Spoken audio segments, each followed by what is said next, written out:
Hello, in this video I will show you how to install RAR application on Huawei MatePad 11.5. So we have to start with opening your app gallery, and now click on search bar and type in RAR and click search. Now click install and now you have to click allow and click install, and now you can click open.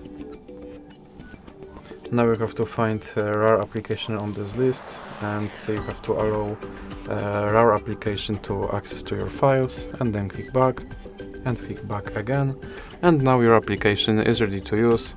So that's it for this video. If you liked it, please remember to leave like and subscribe.